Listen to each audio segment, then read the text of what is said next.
Gilas Pilipinas Final 12 inilabas na. So sino-sino nga ba itong pumasok sa Final 12 ng Gilas Pilipinas for third window ng FIBA World Cup Asian Qualifiers? So wag na nga nating patagalin pa, tara at atin ang talakayin. So ang Gilas Pilipinas nga ay haharap sa mga bigating team sa third window ng FIBA World Cup Asian Qualifiers ngayong July, kung saan dadayo ang Gilas Pilipinas sa ibang bansa para kalabanin ang New Zealand All Blacks and Australian Boomers. So kabilang nga sa pumasok sa Final 12 ng Gilas Pilipinas ay itong mga pinangalanang inilabas ng SBP credit po and thank you. Andito nga po itong sila RJ Abarientos from Barangay Ginebra team na naglalaro sa PBA. May taas itong 5'11".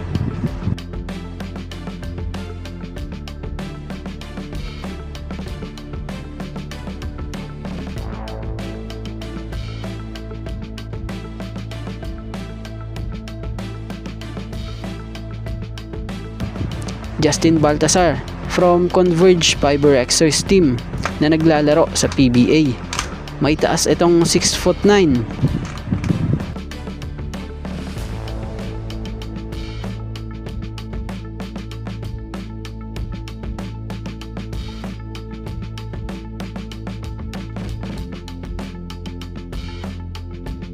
Justin Brownlee, ang kilalang resident import ng Barangay Ginebra na naglalaro sa PBA at kasalukuyang Gilas Pilipinas naturalize. May taas itong 6'6".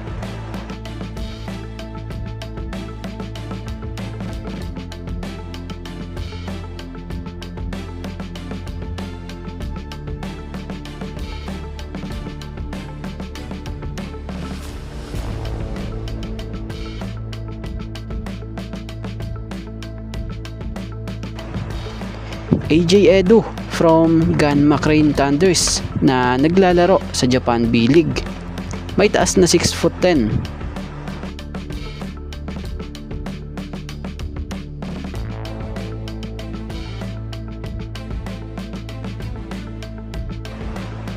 Junmar Fajardo from San Miguel Beermen na naglalaro sa PBA. May taas itong 6'10".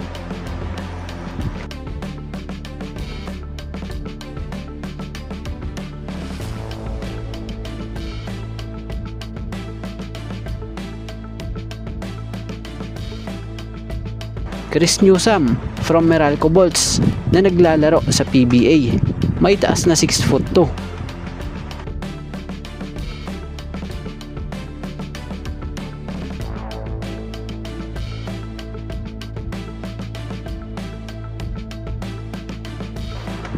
Mike Phillips from San Juan Knights na naglalaro sa MPBL. May taas na 6'8".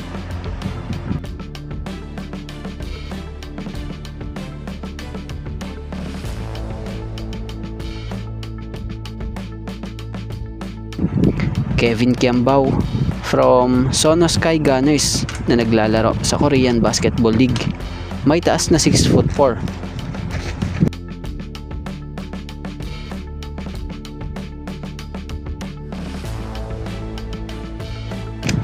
Dwight Ramos from Levanga Hokkaido na naglalaro nga sa Japan B-League. May taas na 6'4".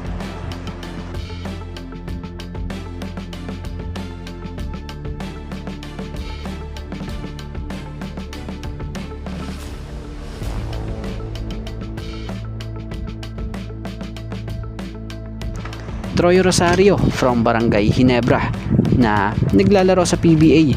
May taas na 6'7".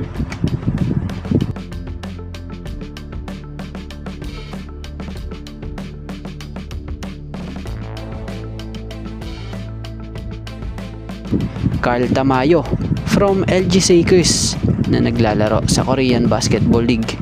May taas na 6'8".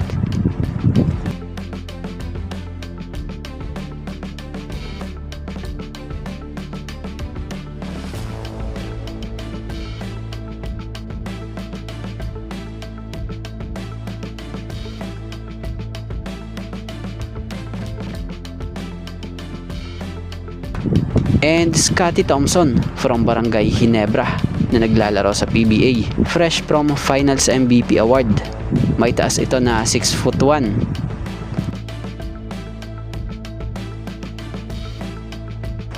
So yan nga ang mga players na pumasok sa Final 12 ng Gilas Pilipinas para sa third window ng FIBA World Cup Asian Qualifiers.